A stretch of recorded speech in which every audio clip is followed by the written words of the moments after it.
Welcome to my channel. आज मैं आपके साथ strawberry milk shake with chia seeds shake की रेसिपी बनाने जा रही हूँ, जिसके लिए मैंने 10 से 12 स्ट्रॉबेरीज़ ले ली हैं।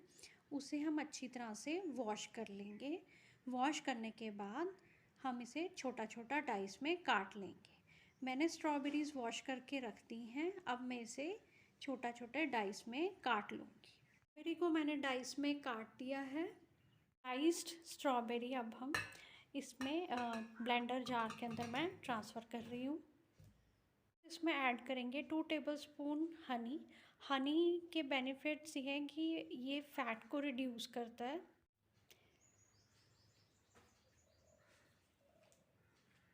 2 टेबलस्पून चिया सीड्स ऐड कर देंगे।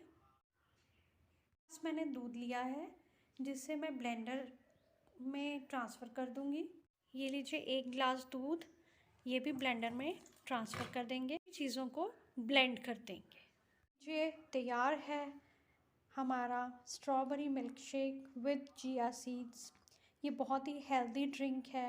आप अपने बच्चों को मॉर्निंग में, इवनिंग में, किसी टाइम भी दे सकते हैं। आप भी पीजिए और बताइए अपना फीडबैक कमेंट सेक्शन में कि रेसिपी कैसी लगी। Thank you.